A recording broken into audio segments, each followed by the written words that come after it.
स्वागत है आप सबका YouTube channel Kota dot education पर। और स्टूडेंट, हम हमारी फिजिक्स को डे बाय डे स्ट्रॉन्ग करते जा रहे हैं, क्योंकि बैक में जो हमारी मैथमेटिक्स है वो स्ट्रॉन्ग होती जा रही है। तो निश्चित रूप से आप सभी वीडियोज़ को देख रहे होंगे, और मेरा यही कहना है आपसे, जो वीडियो मैं अपलोड कर रहा हूँ आपके लिए वो आप पूरा देखें, उनसे पूरे कंसेप्ट आप सीखने का प्रयास करें। निश्चित रूप से आपको कभी भी फिजिक्स में मैथमेटिक्स को लेकर प्रॉब्लम नहीं आएगी। और अभी काफ़ी कुछ मैं आपको सिखाना बाकी है मेरे को। मैं आपके लिए फंक्शन, काफ़ी महत्वपूर्ण टॉपिक होता है, अवकलन समाकलन, जो एक तरह से मतलब मानो कि फिजिक्स की आधारभूत है फिजिक्स को समझने के लिए, वो भी मैं आपको बहुत डिटेल में सिखाने वाला हूँ। तो बस मेरे साथ बने रहिए और लगातार देखते रहिए वीडियोज़ को। तो आज मैं जो टॉपिक आपके लिए लेकर आया हूँ वो है हमारे पास बीजीय व्यंजक एवं बीजीय समीकरण तथा इनके हल एवं सर्व समीकरण। कुछ सर्व समीकरण भी हम यहाँ सीखेंगे। इसके अलावा हम बीजीय व्यंजक और बीजीय समीकरणों को भी समझेंगे और उनके हल को भी अपन यहाँ पर समझेंगे। तो स्टूडेंट, थोड़ा सा मैं यहाँ पर जो बताऊँगा आपको, अब ये सब चीज़ें आप छोटी क्लासों में सीख लेते हैं, छठी सातवीं आठवीं में बहुत डिटेल में आप इनको सीखते हैं। और हम जब बड़ी क्लास में आ जाते हैं तो कुछ चीज़ें हमारे दिमाग से निकल जाती हैं, हम भूल जाते हैं। इसलिए उनको रिकॉल करने के लिए ही मैंने ये सब टॉपिक यहाँ पर लिए हैं। अब आप यहाँ पर जो बताऊँगा मैं उतना डिटेल में तो नहीं जाऊँगा जितना आप छोटी छोटी क्लासों में बताते हैं। वहाँ पर बिल्कुल आराम से एक एक सवाल आपको बताया जाता है। पर आप जितना समय बताऊँगा उसमें आप ध्यान से सीखना, आपको सब बातें तुरंत रिकॉल हो जाएगी। तो चलिए स्टार्ट करते हैं। सबसे पहले मैं लेता हूँ बीजीय अक्षर या संख्याएं। बीजीय अक्षर क्या होते हैं? देखो, मैथमेटिक्स में जो अंग्रेजी वर्णमाला के लेटर होते हैं, X Y Z L M N P Q R A B C, उनको हम गणित में बीजीय अक्षर या संख्याएं कहते हैं। और ये संख्याएं हम क्यों यूज करते हैं गणित में? क्योंकि ये संख्याएं गणित में अज्ञात मान को धारण करने के लिए प्रयोग की जाती है। मतलब ये वो संख्याएं जो अज्ञात मान को रखती है, ठीक है ना। क्योंकि मैथमेटिक्स में हमें कभी कभी अज्ञात मानों को रखने की आवश्यकता पड़ती है। जैसे एक छोटा सा उदाहरण मैं आपके लिए लेता हूँ, जो प्रेजेंट में यहीं पर है, कि मैं आपसे पूछूं कि मेरे पास कितने पेन हैं। तो अभी आपको कुछ दिख नहीं रहा है कि सर पेन कहाँ है ना, मैं तो दिख ही नहीं रहे। तो मैं आपसे कहूँगा कि उसको पेनों की संख्या को x मान लो कि मेरे पास x पेन है। तो x क्या हो गया? x ने भी अज्ञात मान धारण कर लिया, अभी आपको उसका मान ज्ञात नहीं है। अब जैसे मैं आपके सामने पेन लेके आऊँगा, आप कह दोगे सर ये 2 पेन है, मतलब क्या हो गया? x का मान 2 हो गया। तो ये संख्याएं क्या होती हैं कि अज्ञात मानों को धारण करती है, जो भी कंडीशन है वहाँ पर उसके अनुसार अज्ञात मानों को धारण कर लेती है, ठीक है ना। तो इसी संख्याओं को हम बीजीय संख्याएं या बीजीय अक्षर कहते हैं, ठीक है। इनको चर या वेरिएबल भी बोला जाता है। चर या वेरिएबल के बारे में मैं फंक्शन जब पढ़ाऊंगा तो काफ़ी डिटेल में अपन उसके बारे में चर्चा करेंगे। चर का मतलब होता है जो अपने एक से ज़्यादा मानों को रख सकती है या जिनके मान परिवर्तित होते हैं। तो जरूरी नहीं एक्स का मान एक ही तरह का आएगा, एक्स कई मानों को ग्रहण कर लेता है। जैसे आपने छोटी क्लासों में समीकरण वगैरह हल करी होगी, द्विघात समीकरण आपने हल करी होगी, तो आपको थोड़ी जानकारी तो है ही, सही वहाँ से मैं आपके पूर्व ज्ञान का यहाँ यूज कर सकता हूँ। तो आपने द्विघात समीकरण जैसे हल करी होगी तो एक्स के 2 मान आए होंगे, एक्स बराबर 1, एक्स बराबर 4, ऐसे कुछ मान आपके आए होंगे। तो ये एक से ज़्यादा मानों को भी ग्रहण कर सकती है, इनमें ये क्षमता होती है। इसके बाद देखो हमारे पास है अब बीजीय व्यंजक। बीजीय व्यंजक क्या होता है?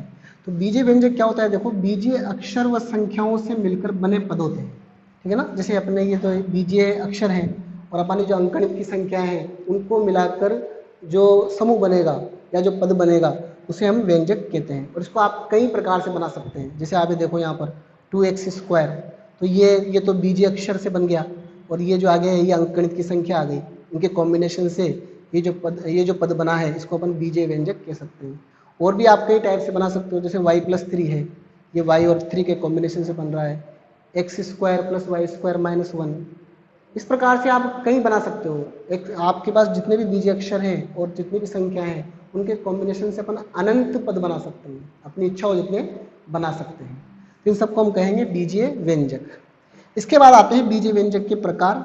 और फिर एक बार मैं बीजीय व्यंजक के प्रकार आपको समझा देता हूँ, फिर मैं इनकी घात और पदों के गुणांक पहचानना भी समझाऊंगा। हालांकि आपको आता होगा, मेरे को मेरे आप 11वीं क्लास में आ चुके हैं, पर फिर भी हम समझेंगे, ठीक है ना। तो बीजीय व्यंजक के प्रकार क्या होते हैं? देखो, बीजीय व्यंजक के मुख्यतः प्रकार एक पदीय, द्विपदीय और त्रिपदीय में किए जाते हैं, जिसमें एक ही पद हो, ठीक है ना। एक ही समूह हो उसको अपन एक पदीय, जिसमें एक से ज़्यादा समूह हो, 2 हो मतलब उसको द्विपदीय, और जिसमें 3 समूह हो उसको त्रिपदीय। ऐसे आगे जितने भी जगह होंगे उनको चतुर्पदीय, पंचपदीय ऐसे भी कह सकते हैं। और उन सबको इंक्लूड कर लेते हैं फिर बहुपदीय में। एक से ज़्यादा होते हैं अगर तो द्विपदीय, त्रिपदीय, इसके आगे जितने भी हों उन सबको अपन बहुपदीय में इंक्लूड कर लेते हैं। बहुपदीय में आपको इसके बाद समझाऊंगा, ठीक है। तो पहले एक पदीय के उदाहरण देख लेते हैं अपन। एक पदीय जो होते हैं जैसे 5x है, 2x स्क्वायर है, 5l स्क्वायर है, तो ये अपने आप में एक समूह है पूरा, ठीक है ना, अपने आप में सब एक एक समूह है या एक एक पद है, इसलिए इनको बोलते हैं अपन एक पदीय। अब जिसमें आपको एक से ज़्यादा दिखाई दे, जैसे मान लो x स्क्वायर एक है और एक जो है दूसरा पद है, तो ये कहलाएगा द्विपदीय। ये पहला पद, ये दूसरा पद, ठीक है ना, इसको अपन कह सकते हैं प्रथम पद और ये हो जाएगा द्वितीय पद। जैसे आप इसमें देख लो, ये पहला पद, ये दूसरा पद, जैसे यहाँ पर है जेड क्यूब जो है वो पहला पद है और 4 जो है इस व्यंजक का दूसरा पद है। इस तरह से व्यंजक जो है कई पदों के बनाए जा सकते हैं। इसके बाद देखिए आप त्रिपदीय, इसमें 3 पद हैं, ये फर्स्ट है पहला पद, पहला पद, वाई इसमें दूसरा पद है, दूसरा पद, ये इसका तीसरा पद है। तो जिसमें आपको 3 पद दिखाई दे रहे हैं वो कहलाएंगे त्रिपदीय। तो देखो ये भी त्रिपदीय है 1 2 3, ये भी त्रिपदीय है 1 2 3। तो इस तरह से हम क्लासिफिकेशन कर सकते हैं बीजीय व्यंजकों का, एक पदीय, द्विपदीय और त्रिपदीय में। इसके आगे मैं आपको वो डिटेल में बहुपदीय भी समझाने वाला हूँ। बहुपदीय क्या है, पहले हम देखो घात और पदों के गुणांक पहचानना सीख लेते हैं। जैसे आपसे पूछा जाए, पहले मैं गुणांक समझाता हूँ आपको, गुणांक क्या होते हैं। जैसे आपसे पूछा जाए कि जेड क्यूब का गुणांक क्या है, ठीक है ना, इस पद में, इस पूरे पद में जेड क्यूब का गुणांक क्या है, तो जेड क्यूब का गुणांक होता है उसके आगे जो आपको संख्या दिखाई दे रही है वही उसका गुणांक माना जाता है। तो मैं कह दूंगा कि -7 इसका गुणांक है, तो यहाँ पर अपन कहेंगे गुणांक -7 क्या हो जाएगा, इसका गुणांक हो जाएगा। ऐसे 5l स्क्वायर में l स्क्वायर का जो गुणांक बनेगा वो 5 बनेगा, ठीक है ना, ये गुणांक हो जाएगा इसका l स्क्वायर का गुणांक, ठीक है ना। तो इस तरह से हम निकाल सकते हैं। जैसे आपसे यहाँ पूछा जाए कि y का गुणांक क्या है, इस पद में y का, इस पूरे पद में y का गुणांक क्या है, तो y के आगे कोई संख्या आपको नहीं दिख रही है, इसका मतलब इसका गुणांक 1 माना जाएगा। जिसके आगे कोई संख्या हमें दिखाई नहीं देती है उसका गुणांक हम 1 मानते हैं। तो मैं कह सकता हूँ यहाँ पर कि इसमें y का जो गुणांक है, देखो यहाँ लिख देता हूँ, y का गुणांक, y का गुणांक बराबर कितना हो जाएगा, 1। तो इस तरह से आप कहीं भी पहचान सकते हो। जैसे इसमें l की पावर 100 का गुणांक 2 है, m की पावर 49 का गुणांक 5 है, ठीक है ना। इसमें कभी कभी माइनस को भी आप इंक्लूड कर सकते हो, -5 भी कह सकते हो आप, यहाँ प्लस लगा देंगे फिर अपन -5 भी ले सकते हैं, ठीक है। तो इस तरह से हम बीजीय जो अक्षर है या बीज अक्षर का जो समूह है उसके गुणांक हम यहाँ निकाल सकते हैं, या उस पद के गुणांक हम निकाल सकते हैं। इसके बाद है इनकी घात। घात कैसे निकालते हैं, तो देखो घात का मतलब होता है जो आपका बीजीय अक्षर है उसके ऊपर कितनी घात लगी हुई है उसको अपन उस बीजीय व्यंजक की घात कहते हैं। और अगर मान लो ज्यादा बीजीय अक्षर किसी पद में है तो उसमें जो सबसे बड़ी घात होती है उसी को उस बीजीय व्यंजक की घात माना जाता है। जैसे इनमें सब में तो एक ही, देखो एक ही पद है मतलब ये, तो यहाँ पर देखो अगर आपसे पूछा जाए कि इस पद की घात कितनी है या इस बीजीय व्यंजक की घात कितनी है, तो आप इसकी बीज अक्षर की घात देख लो। तो बीज अक्षर की घात जो है यहाँ पर कितनी आ रही है, 2 आ रही है। इसका मतलब मैं कहूँगा कि यहाँ घात का मान जो है वो 2 है। तो मैं लिख देता हूँ घात बराबर कितनी है इसकी, 2 है, ठीक है ना। इसी प्रकार जैसे इसमें देखो आप, इसमें हमें x की घात देखनी पड़ेगी क्योंकि इसमें बीज अक्षर x है, तो x की घात आपको देखनी पड़ेगी। यहाँ x की जो घात है हमें दिखाई नहीं दे रही है, तो उसको हम 1 मानेंगे। हम कह देंगे कि यहाँ पर जो घात है, यहाँ पर जो घात है, घात बराबर कितनी है, 1 है। तो इस तरीके से हम घात और गुणांक पहचान सकते हैं। और बताता हूँ मैं आपको, देखो जैसे मान लो अपन ले लेते हैं, इस वाले पद में ले लेते हैं। इस वाले पद में अगर आपसे पूछा जाए कि l की घात कितनी है, तो यहाँ पर अपन कह सकते हैं इससे l की घात बराबर है 100, ठीक है ना, l की घात 100 है। ऐसे m की घात है तो 49 है, ठीक है ना। तो ये तो अलग अलग हुई। अगर आपको पूरे पद की घात निकालनी हो, पूरे बीजीय व्यंजक की घात निकालनी हो, तो पूरे बीजीय व्यंजक की घात मानी जाती है जो सबसे बड़ी घात होती है। तो पूरे व्यंजक की अगर आपको घात देखनी है, इस पूरे व्यंजक की, तो व्यंजक की घात जो आएगी वो आएगी 100, घात बराबर 100। तो अलग अलग पदों में भी हम घात निकाल सकते हैं और पूरे व्यंजक की घात भी हम निकाल सकते हैं। दोबारा फिर बोल रहा हूँ, पूरे व्यंजक की घात का मतलब होता है कि उसमें जो आपको सबसे बड़ी घात दिखाई दे। जैसे यहाँ पर इस पूरे पद में अलग अलग तरह की घातें हमें दिखाई दे रही है, ठीक है ना, 100 भी है, 49 भी है, और भी कुछ हो सकती है। तो उसमें जो आप सबसे बड़ी घात जिस पद की रहेगी वही पूरे व्यंजक की घात कहलाती है। तो यहाँ पर अपन इसको कहेंगे कि व्यंजक की घात। एक थोड़ा और जोड़ देता हूँ मैं यहाँ पर, व्यंजक की घात। तो इस पूरे व्यंजक की जो घात है वो यहाँ पर 100 मानी जाएगी, और अलग अलग की तो आप निकाल ही सकते हो। तो इस तरह से स्टूडेंट हमने यहाँ जो सीखा वो ये सीखा है कि किस तरह से हम पदों को डिफाइन करते हैं, उनके घात और गुणांक कैसे पहचानते हैं। उम्मीद है आपको समझ में आया होगा। थोड़ा शॉर्ट में मैंने बता दिया है क्योंकि 11वीं क्लास में अपने को इतनी ज़्यादा जरूरत है नहीं, ठीक है ना। फिर भी अगर किसी को कोई कन्फ्यूजन रहा हो तो वो मेरे से पूछ सकता है। इसके बाद अब मैं नेक्स्ट चलता हूँ बहुपद। तो आइए अब समझते हैं बहुपद को, पॉलिनोमियल क्या होते हैं। देखो, ऐसा बीजीय व्यंजक जिसमें एक से अधिक पद हो। एक से अधिक पद का मतलब हो गया जैसे 2 पद वाले, 3 पद वाले, 4 पद वाले, ऐसे आगे कितने भी हो सकते हैं, 5, 6, 7, 8, कितनी भी काउंटिंग में हो सकते हैं। ऐसे पद वाले जो व्यंजक होते हैं उन्हें हम बहुपद कहते हैं। पर एक शर्त हो रहे हैं यहाँ पर, तथा प्रत्येक पद की घात ऋणोत्तर पूर्णांक हो। ऋणोत्तर पूर्णांक का मतलब होता है धनात्मक पूर्णांक होना। धनात्मक पूर्णांक का मतलब हो गया जैसे 1, 2, 3, 4, 5 जो अपनी प्राकृत संख्याएं आती है उस तरह की घात हो सकती है, ठीक है ना। माइनस वाली घातें नहीं होना चाहिए, बटा वाली नहीं होनी चाहिए, दशमलव वाली नहीं होनी चाहिए, तभी वह पद बहुपद कहलाएगा। ऐसा बीजीय व्यंजक तभी बहुपद कहलाएगा। तो जैसे मान लो मैंने कुछ उदाहरण लिए हैं यहाँ पर। पहला उदाहरण लिया मैंने x³ + x² + 3, ये एक बहुपद है क्योंकि देखो आप इसकी घातें देखो 3, 2, इसमें कोई घात नहीं है मतलब 0 मानेंगे। तो ये जितनी भी घातें हैं ये सब धनात्मक पूर्णांक है। 3, 2, 0 ये सब क्या है, धनात्मक पूर्णांक है, इसलिए इसको अपन मानेंगे कि ये एक बहुपद है। और इस बहुपद की घात जो होगी वह 3 मानी जाएगी, क्योंकि बहुपद की घात होती है अधिकतम घात। तो जैसे इसमें 2 भी आ रहा है, 3 भी आ रहा है, 0 घात भी आ रही है, ठीक है ना। पर अपन यहाँ पर क्या मानेंगे कि जो सबसे बड़ी घात है वही बहुपद की घात कहलाती है। तो बहुपद की घात यहाँ पर हो जाएगी 3। ऐसे आप नीचे देखो ये व्यंजक भी बहुपद कहलाएगा। क्यों कहलाएगा? क्योंकि इसमें जितनी भी घातें आ रही है वो सब धनात्मक पूर्णांक है। ऋणोत्तर पूर्णांक होना चाहिए। ऋणोत्तर का मतलब जो ऋण नहीं हो, ठीक है ना, मतलब धन हो, तो धन पूर्णांक है सब घातें, इसलिए अपन कहेंगे कि ये भी एक बहुपद है। इस बहुपद की घात पूछे तो सबसे बड़ी घात देख लो, सबसे बड़ी घात इसमें 100 आ रही है, तो हम कहेंगे बहुपद की घात कितनी है, 100 है, ठीक है ना। अब जैसे मान लो एक क्वेश्चन मैंने लिया है यहाँ पर, क्या x + 1/x एक बहुपद है? तो आप देखो हम कहेंगे यहाँ पर आंसर में नहीं। अब नहीं क्यों कहेंगे? नहीं इसलिए कहेंगे क्योंकि देखो x + 1/x बराबर लिखा जा सकता है x + x⁻⁻1। इसको ऊपर ले जाएंगे तो -1 पावर बनेगी। तो x की घात एक्चुअल में यहाँ -1 है, और -1 हो गया ऋण पूर्णांक। ऋण पूर्णांक और ऋण पूर्णांक बहुपद में अलाउ नहीं है, इसलिए हम कहेंगे कि यह बहुपद नहीं है। एक क्वेश्चन और लिया मैंने, क्या x⁻⁻1/3 - 1 एक बहुपद है? तो ये भी बहुपद नहीं होगा, क्योंकि इसमें जो घात आ रही है ये बटा में आ रही है, p/q की रूट की आ रही है, मतलब, ठीक है ना। तो ये भी बहुपद नहीं होगा। बहुपद के लिए शर्त है घात धनात्मक पूर्णांक ही होना चाहिए, मतलब इसको पंचायत से लिख सकते हैं धनात्मक पूर्णांक, ठीक है। तो उम्मीद है आपको बहुपद का कंसेप्ट समझ में आया होगा।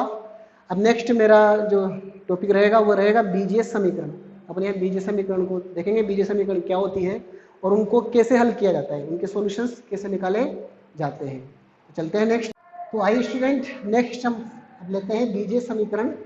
बीजीय समीकरण क्या होती है? देखो, बीजीय व्यंजक के आगे बराबर में कोई अन्य व्यंजक या संख्या हो तब इसे बीजीय समीकरण कहते हैं। मतलब आप कोई भी बीजीय व्यंजक के सामने बराबर लगाकर उसके सामने एक संख्या रख दें या उसके सामने कोई अन्य बीजीय व्यंजक रख दें, तब वह पूरा ही जो पद बनेगा वह एक समीकरण कहलाएगा। देखो आप जैसे मान लो एक से एक बीजीय व्यंजक है और इसके सामने बराबर में 3 लिखा हुआ है, तो अब ये पूरा एक समीकरण हो गया। हम कहेंगे कि एक बीजीय समीकरण हो गई है।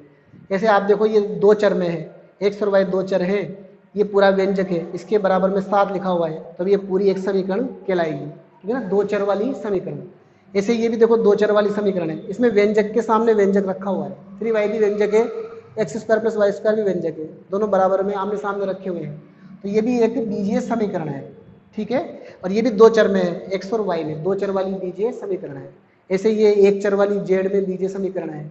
ऐसे ये 3 चर वाली बीजीय समीकरण है, x + y + z के सामने बराबर में 0 रखा हुआ है।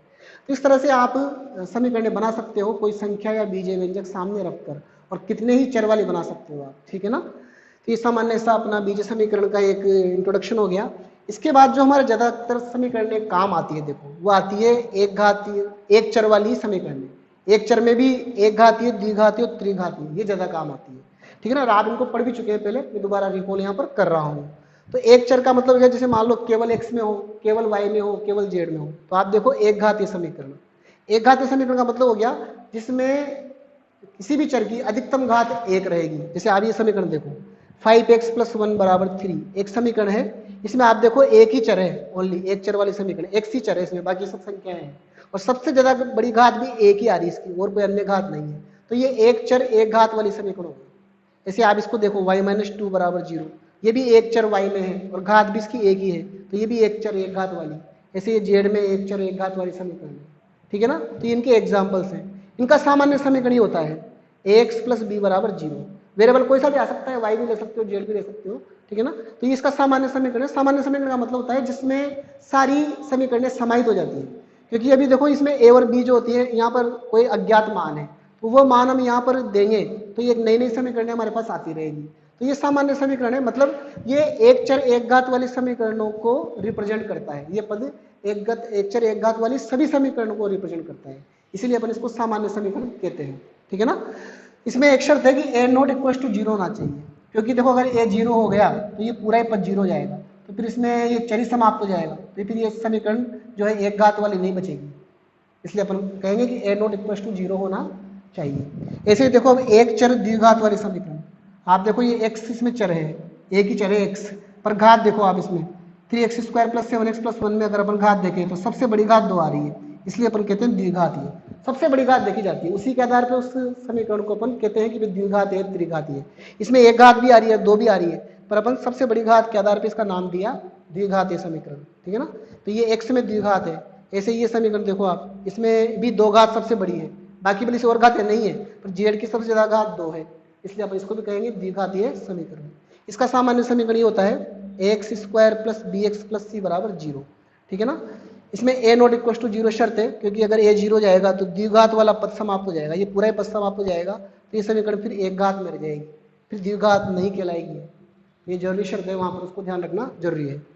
ऐसे इसके बाद एक चर में 3 घात वाली समीकरण, तो त्रिघात समीकरण का सामान्य समीकरण देखो आप ये है ax³ + bx² + cx + d = 0, और यहाँ भी शर्त है कि a0 = 0 होना चाहिए, क्योंकि ये अगर 0 हो गया तो ये पद समाप्त हो जाएगा, फिर ये समीकरण द्विघात ही रह जाएगी।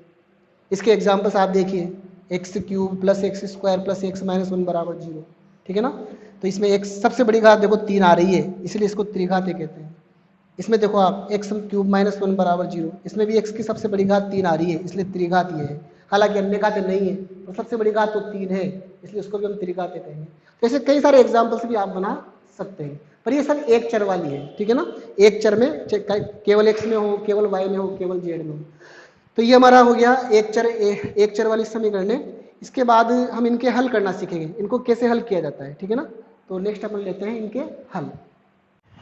चलते हैं स्टूडेंट, नेक्स्ट हमारे पास है किसी बीजीय समीकरण के हल, ठीक है ना। तो बीजीय समीकरण के हल क्या होते हैं, देखो कोई भी बीजीय समीकरण जो होती है उसमें आप सबसे पहले बीजीय चर देख लो, तो उस बीजीय चर का जो मान ज्ञात किया जाता है वही उसके हल कहलाते हैं। देखो चर के मान ज्ञात करना जो समीकरण को संतुष्ट करते हैं, और वो चर के मान जो आप ज्ञात करोगे, जैसे x का मान ज्ञात कर लिया, y का मान ज्ञात कर लिया, जो भी वहाँ चर है उसका मान ज्ञात कर लिया, तो वह मान उस समीकरण को संतुष्ट करना चाहिए। संतुष्ट करने का मतलब हो गया कि उसकी लेफ्ट साइड का जो मान है वो बराबर आना चाहिए उसके राइट साइड के मान के।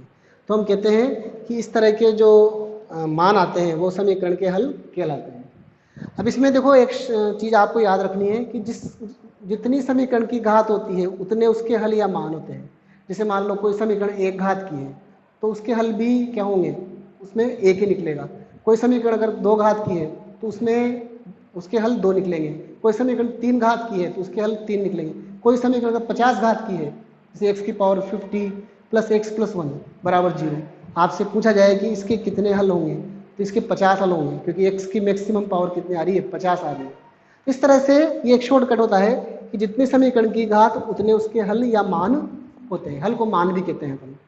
तो एक अपन यहाँ पर छोटे छोटे एग्जाम्पल से इसको समझते हैं। सबसे पहले मैंने लिया है एक चर वाली एक घातीय समीकरण, इनके हल अपन निकालेंगे। तो ये आप पहले से जानते होंगे जरूर, निश्चित रूप से आप सोच भी रहे होंगे कि सर ये हमें बहुत छोटी छोटी सी बातें बता रहे हैं, तो छोटी बातों से ही बड़ी बात बनती है, ठीक है ना। तो इनको अपन समझेंगे तभी बड़ी बातें अपने को बहुत ईजी वे में समझ में आने वाली है। तो यहाँ पर देखो x + 1 = 0, x + 1 = 0 का अगर हम हल निकालें, मतलब हल का मतलब x का मान निकालना है, तो हम पक्षांतर का नियम अपना लेंगे। इधर इस x बराबर बनाएंगे इसको, तो एक को इधर ले आएंगे, तो दिस इम्प्लाइज हम कह सकते हैं x बराबर -1, तो ये इसका हल हो जाएगा, ठीक है ना, x बराबर -1। ये तो बहुत सिंपल होती है एक घात ये वाली। तो ऐसे इसमें देखो इसको हल करोगे आप, तो इसका मतलब है y का मान निकालना, तो y का मान निकालेंगे तो y बराबर बन जाएगा 7 - 3, ये 3 तो जाके माइनस हो जाएगा, तो 7 - 3 का मतलब 4, तो इसका हल हो गया 4, ठीक है ना। ये सब हल है इसके, हल या मान, हल या मान मतलब समीकरण के क्या है ये, हल या मान है। इस समीकरण का ये हल कहलाएगा, इस समीकरण का ये हल कहलाएगा, ठीक है। चाहो तो आप चेक भी कर सकते हो, मैंने कहा ना इसमें जो समीकरण को संतुष्ट करते हो, तो ये मान समीकरण को संतुष्ट भी करेंगे। आप देख लो, जैसे मान लो अपन ये समीकरण है, इसमें y का मान, इसका हल जो आया 4 आया, तो 4 इस समीकरण को संतुष्ट करेगा। आप ये 4 यहाँ रख दो, देखो y का मान है 4 रखो इस जगह पे, तो 4 + 3 हो गया 7, तो लेफ्ट साइड आई 7 और बराबर में भी 7 है, मतलब LHS बराबर क्या हो गया RHS। तो हमेशा जो भी हल या मान आते हैं वो दी गई समीकरण को संतुष्ट करते हैं, तो आप जानते हैं पहले से ना। चलिए नेक्स्ट, इसके बाद 3z - 1 बराबर 1, तो इसको अगर आप हल करोगे तो 3z बराबर हो जाएगा, देखो -1 में 1 जुड़ेगा तो 2, और इससे फिर आगे हल करेंगे तो z बराबर आ जाएगा 2/3, तो ये उस दी गई समीकरण का हल है। तो इस तरह से हमने इस वाले यहाँ पर तो हमने देखा कि एक घातीय समीकरणों को कैसे सोल्व किया जाता है। ये तो बहुत सिंपल होती है। इसके बाद में लेता हूँ द्विघातीय समीकरण, और उसके बाद लूँगा फिर मैं त्रिघातीय। तो द्विघातीय और त्रिघातीय के हल काफ़ी इंपॉर्टेंट होते हैं, उनको आप ध्यान से सीखना। मैं उनके दो मेथड आपको। भाई स्टूडेंट, अब सीखते हैं काफ़ी इंपॉर्टेंट चीज़ जो है हमारे द्विघात समीकरण के हल या मूल ज्ञात करना। तो देखो द्विघात समीकरण को भी हल हमने समझा है कि द्विघात समीकरण इस टाइप की होती है, ax² + bx + c बराबर 0, जिसमें x की मैक्सिमम पावर 2 है, ठीक है ना। ऐसे समीकरणों को कैसे हल किया जाता है ये हम समझेंगे। तो इसके लिए मुख्यतः हमारे पास दो विधियाँ होती हैं, एक तो गुणनखंड विधि होती है और एक मानक सूत्र या श्रीधराचार्य सूत्र होता है, जो आपने छोटी क्लासों में पढ़ लिया है। तो पहले मैं आपको गुणनखंड विधि से समझाता हूँ, फिर मैं इस सूत्र के बारे में बताऊंगा और इसकी डिटेल भी आपको बताऊंगा। काफ़ी इंपॉर्टेंट डिटेल है ये, हमारी 11वीं क्लास में बहुत काम आने वाली है, ठीक है ना। तो पहले मैं ये आपको गुणनखंड विधि से समझा देता हूँ। तो देखो गुणनखंड विधि क्या होती है। गुणनखंड विधि में हम क्या करते हैं कि बीच वाला जो पद होता है हमारा है, जैसे -x से बीच वाला पद, इसके ऐसे दो टुकड़े करते हैं कि जिनको जोड़ने या घटाने से तो वापस यही पद मिले, और गुणा करने से साइड वाले पदों का गुणा मिले। जैसे मान लो मैंने इस पद को तोड़ दिया -3x + 2x, तो -3x में 2x जोड़ेंगे तो -x आएगा, और इन दोनों को गुणा करेंगे तो देखो -3x को 2x से गुणा करोगे तो बनेगा -6x²। और आप इन साइड के पदों को गुणा करके देखो, -6 को x² से गुणा करेंगे जब भी बनेगा -6x²। तो हम इसके ऐसे टुकड़े कर सकते हैं। तो ये विधि आपको छोटी क्लासों में सिखाई गई होगी, ठीक है ना। तो मैं आगे लिखता हूँ x² - 3x + 2x - 6 बराबर 0। हमने इस पद को ऐसा लिख दिया। अब दो के हम यहाँ पर जोड़े बना लेंगे, तो इसमें से कॉमन लेंगे हम x, तो बचेगा x - 3, और इसमें से कॉमन लेंगे हम 2, तो फिर बचेगा हमारे पास x - 3 बराबर 0। ये कोष्टक सेम ही होना चाहिए, ठीक है ना। यहाँ x - 3 बचा तो यहाँ भी x - 3 ही आपको रखना है। इस तरह से आपको कॉमन लेना रहता है। अब देखो ये एक पद हो गया, ये भी एक पद हो गया, इनमें फिर कॉमन आ रहा है x - 3। x - 3 कॉमन आने के बाद यहाँ बचेगा x और यहाँ बचेगा 2 बराबर 0। अब दो संख्याओं का गुणनफल 0 है, तो दो संख्याओं का गुणा 0 तभी आता है जब उनमें से कम एक 0 हो या दोनों ही 0 हो। इसका मतलब ये कोष्टक भी हमें 0 मानना पड़ेगा और ये कोष्टक भी 0 मानना पड़ेगा, तब हमारे पास x के मान आ जाएंगे। इस कोष्टक को 0 मानेंगे हम तो x का मान 3 मिलेगा, इस कोष्टक को 0 मानेंगे हम तो x का मान -2 मिलेगा पक्षांतर करने के बाद। तो इस तरह से गुणनखंड विधि से हमने इस समीकरण के हल ज्ञात कर लिए। अब इसी समीकरण के ये हल हम याद रखेंगे। देखो मैं यहाँ लिख देता हूँ जो हमारे पास आया रिजल्ट, x बराबर 3 और -2, ठीक है ना। और यही सेम हल देखो अभी मैं आपको हल करके बताऊंगा इस मानक सूत्र से। तो मानक सूत्र से यही सेम हल या मूल हमें प्राप्त होंगे। तो चलते हैं अपन मानक सूत्र की ओर।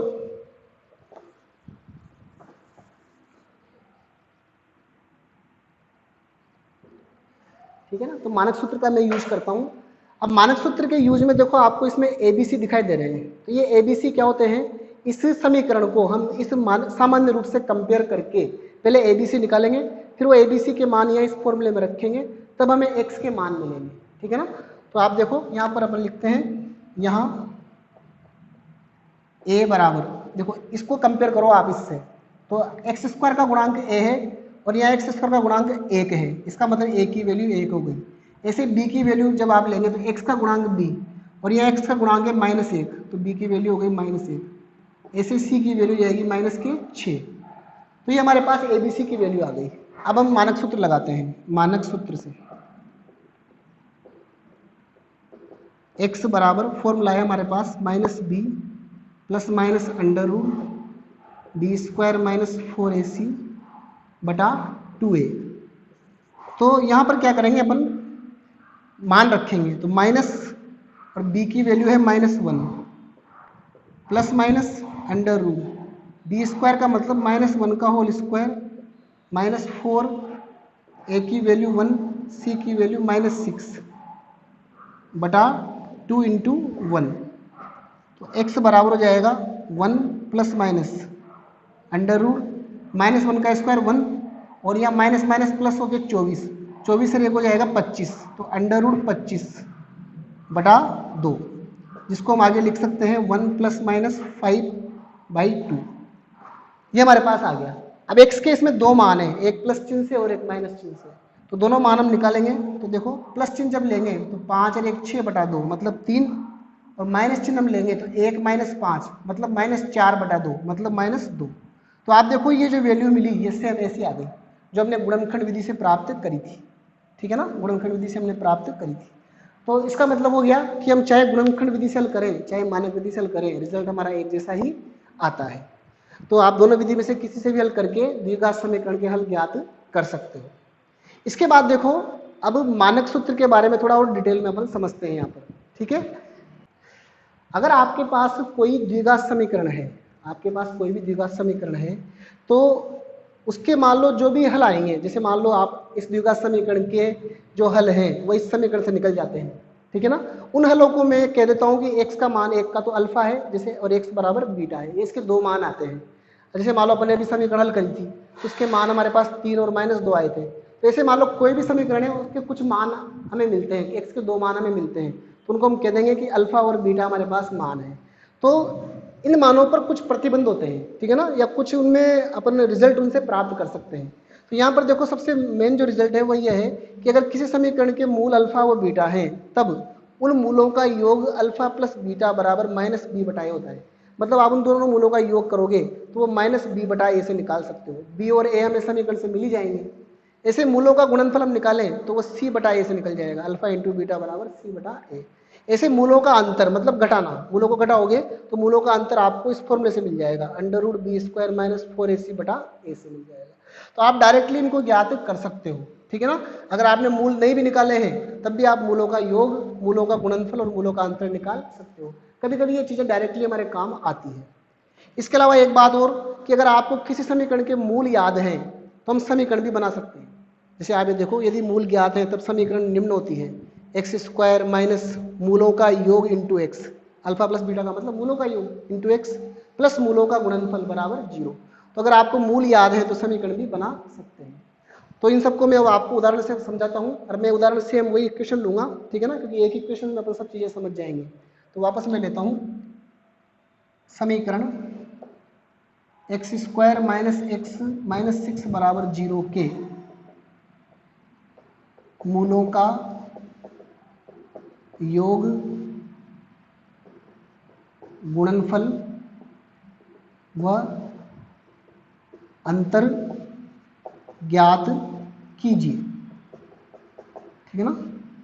तो देखो अगर आपको ये क्वेश्चन दिया हुआ है तो आपके पास इसके दो तरीके होंगे। एक स्टूडेंट तो ये कोशिश करेगा कि मैं पहले इसके मूल निकाल लेता हूँ फिर बाद में उनको जोड़ दूंगा, गुणा कर दूंगा और घटा दूंगा तो मेरा आंसर आ जाएगा। और एक स्टूडेंट वो है जो ये जानता है कि नहीं, अपने को मूल निकालने की जरूरत नहीं है, अपने पास डायरेक्ट फॉर्मूले हैं मूलों का योग निकालने का, गुणनफल निकालने का और अंतर निकालने का, तो वो ज़्यादा अच्छा माना जाएगा, ठीक है ना। तो मैं क्या करता हूँ इसी मेथड का यूज करता हूँ यहाँ पर।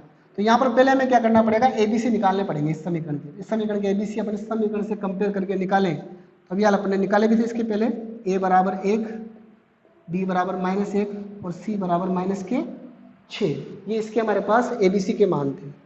अब देखो मैं सबसे पहले निकालता हूँ मूलों का योग। मूलों का योग है अल्फा प्लस बीटा, माना कि इसके मूल अल्फा बीटा है तो मूलों का योग अल्फा प्लस बीटा बराबर होगा माइनस के बी बटा ए।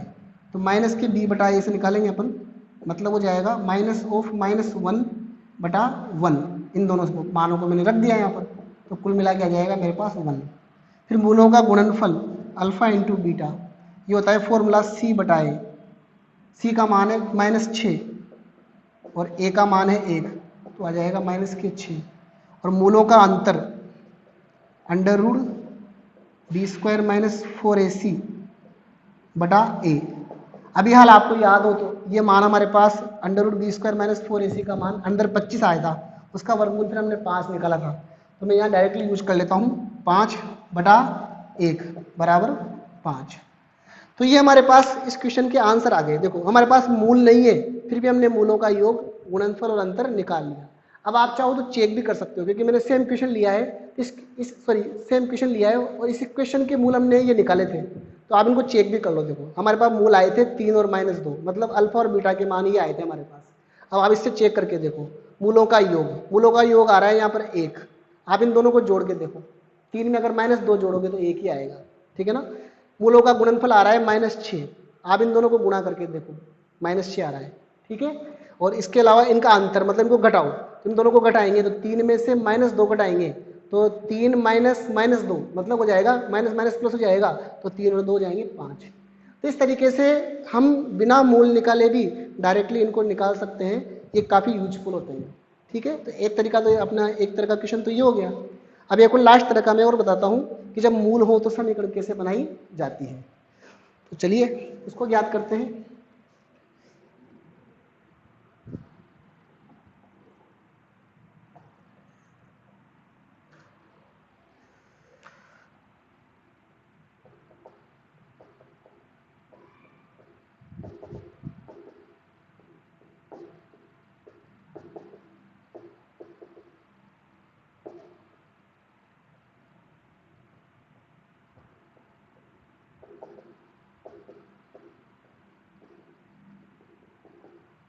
देखो क्वेश्चन बना दिया मैंने।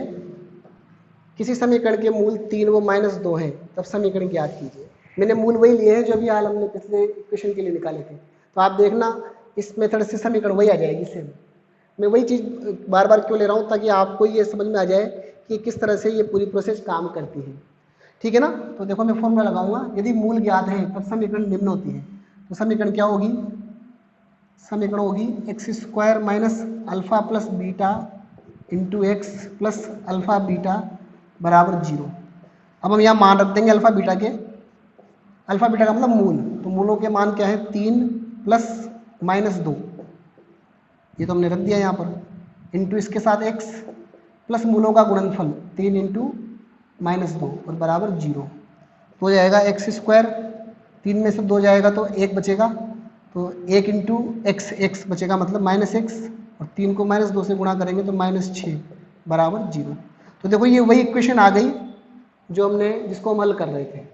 तो इस तरीके से आप द्विघात समीकरण को गुणनखंड विधि से हल कर सकते हो, मानक सूत्र विधि से हल कर सकते हो, उसके मूलों पर विभिन्न प्रतिबंध लगा सकते हो, प्रतिबंधों से मान निकाल सकते हो, और मूल दिए हुए हो तो समीकरण भी ज्ञात कर सकते हो। तो कितनी सारी बातें हमें द्विघात समीकरण के बारे में आज हमने इसमें समझ ली है। इसके बाद में अब चलता हूँ नेक्स्ट, वो भी इम्पोर्टेंट है काफ़ी, त्रिघात समीकरण। उसको वो क्या होती है, उसको कैसे सोल्व किया जाता है, और उसके मूलों पर जो प्रतिबंध होता है वो भी मैं आपको बताता हूँ। चलते हैं नेक्स्ट। तो आइए स्टूडेंट, नेक्स्ट हम सीखते हैं अब त्रिघात समीकरण, बहुत इंपॉर्टेंट होती है। त्रिघात समीकरण देखो क्या होती है कि ऐसे समीकरण जिसमें दिए हुए चर की अधिकतम घात 3 हो। तो आप देखो उसका सामान्य समीकरण कुछ इस तरीके से रहेगा, x³ + bx² + cx + d बराबर 0।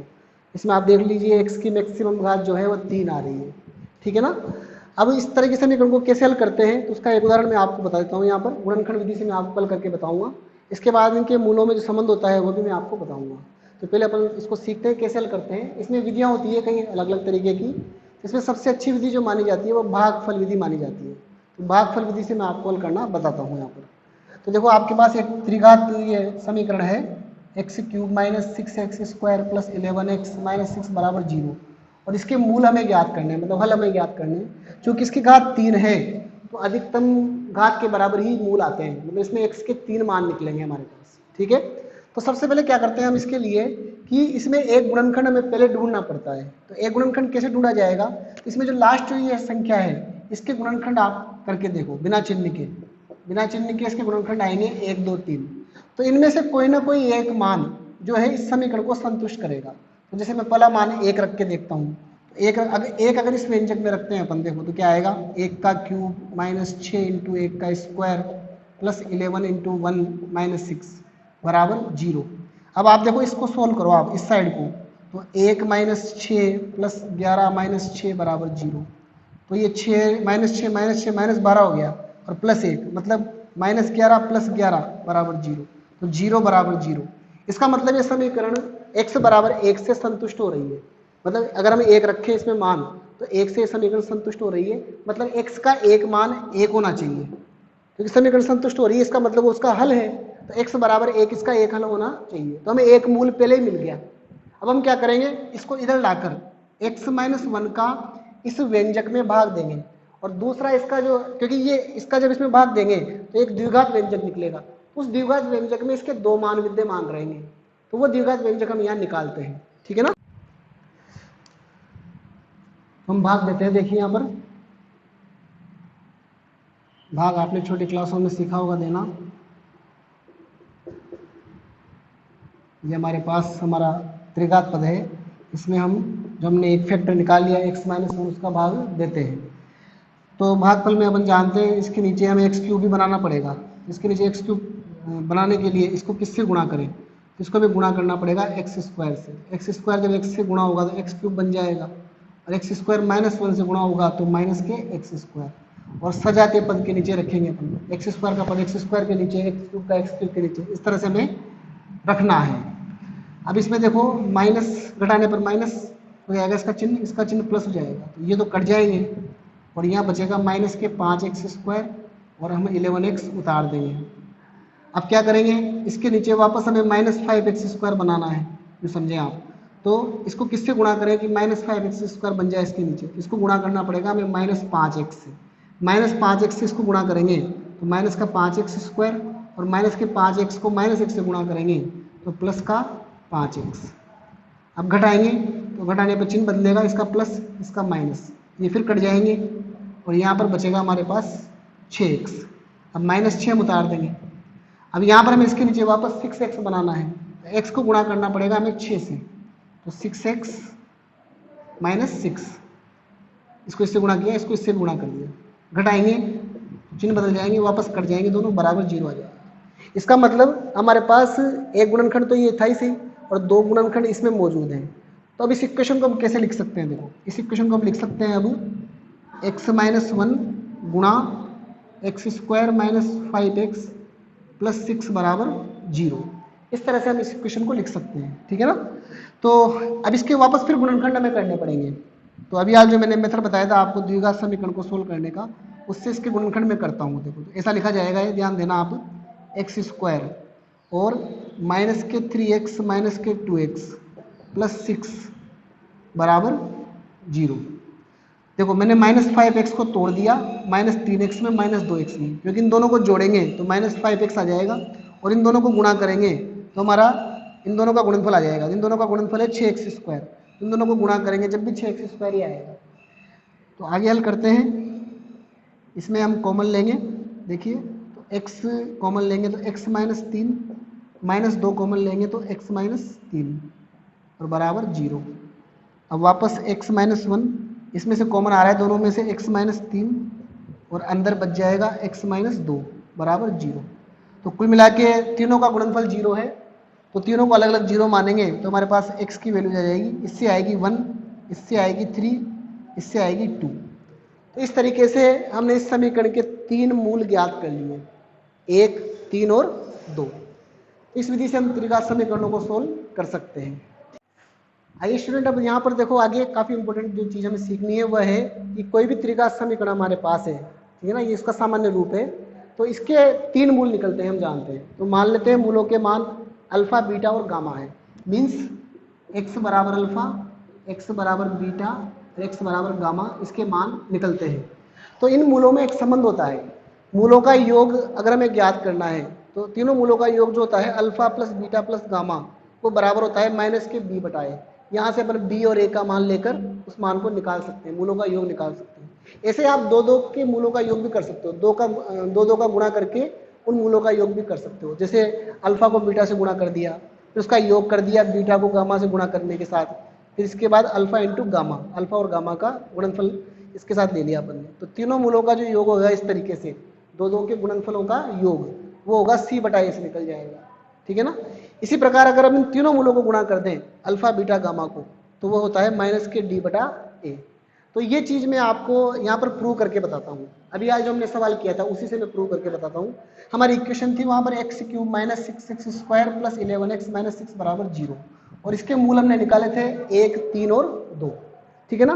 तो अब इसी समीकरण के मैं मूलों का योग और गुणनफल निकालता हूँ, ठीक है ना, बिना मूल निकाले मैं इनका निकालूंगा, और आप देखना जब हम इससे चेक करेंगे तो सेम मान हमें प्राप्त हो जाएंगे। तो यहाँ पर सबसे पहले मेरे को क्या करना पड़ेगा, यहाँ पर ABC के मान निकालने पड़ेंगे, ABCD के। तो यहाँ हम लिखेंगे, यहाँ A बराबर, देखो कंपेयर करो आप, एक्स क्यूब का गुणांक यहाँ A है, यहाँ एक्स क्यूब का गुणांक 1 है, तो A का मान 1 हो जाएगा। ऐसे आगे कंपेयर करते चलो, B को कंपेयर करेंगे तो -6, C को कंपेयर करेंगे x के गुणांक से तो 11, और D को कंपेयर करेंगे तो -6। तो हमने सामान्य समीकरण से इसको कंपेयर करके ABCD के मान निकाल दिए। अब मैं सबसे पहले निकालता हूँ मूलों का योग, तो मूलों का योग हो गया alpha plus beta plus gamma. माना कि इसके मूल अल्फा बीटा गामा है, हमें पता नहीं है, हालांकि हमने पिछले सवाल में निकाल लिए हैं, पर अपन यहाँ पर अभी हमें पता नहीं है, ऐसा मान के चलते हैं। तो alpha plus beta plus gamma का मान होता है माइनस के बी बटाए, ठीक है ना। तो आप इससे हल करो इसको, तो -6 बटा 1 मतलब ये आ गया 6। तो तीनों मूलों का योग 6 होगा। अब आप चाहो तो चेक करके देख लो, हमारे पास मूल हमने निकाले नहीं है, पर इस समीकरण के मूल हम जानते ही होते हैं। तो आप तीनों मूलों का योग करके देखो, 6 आएगा, 1 में 3 जोड़ा 4, 4 में 2 जोड़ा 6 आएगा, ठीक है ना। इसके बाद देखो दो के गुणा वाला भी चेक करते हैं अपन, alpha beta plus beta gamma plus alpha gamma बराबर होता है सी बटाए। इसको आप निकालोगे तो सी का मतलब 11 और ए का मान 1, तो कुल मिला के आ गया 11। तो दो के गुणा से अगर योग करोगे आप तो वो 11 आएगा। आप फिर यहाँ चेक कर सकते हो, देखो मैं आपको चेक करके बताता हूँ, 1 इंटू 3 मतलब ये अल्फा बीटा गामा मान के अगर अपन इसको हल करेंगे तो देखो 1 इंटू 3 प्लस फिर आएगा 3 इंटू 2 प्लस 1 इंटू 2, ठीक है ना। पहले इन दोनों का गुणा, फिर इन दोनों का गुणा, और फिर इन दोनों साइड वालों का गुणा। इसको आप योग करके देखो, 3 प्लस 6 प्लस 2 मतलब 6 3 9 और 2 11, तो ये मान 11 आ गया। तो देखो ये 11 आ रहा है यहाँ पर। तो इस तरीके से अपन चेक भी कर पा रहे हैं साथ के साथ, ठीक है। इसके बाद लास्ट अपन निकाल लेते हैं मूलों का गुणनफल,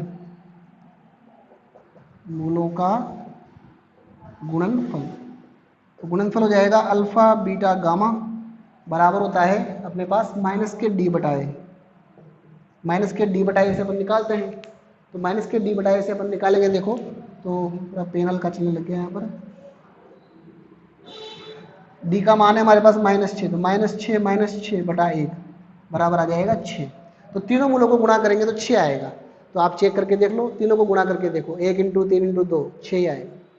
इस तरीके से इस मेथड से अगर अपने को मूल नहीं निकालने हो मान लो कहीं, और डायरेक्ट इनकी आवश्यकता हो तो हम निकाल सकते हैं। तो आज मैंने आपका टॉपिक कवर कर दिया, बीजीय व्यंजक, बीजीय समीकरण, उनके हल। इसमें सरसमीका और बतानी थी मेरे को, पर मैं इसको अब अगले वीडियो में आपके लिए बताऊंगा, ठीक है ना। तो आज का टॉपिक मैं यही समाप्त करता हूँ, और फिर एक नए टॉपिक के साथ मैं आपके साथ मिलूँगा। तब तक के लिए बाय, थैंक यू।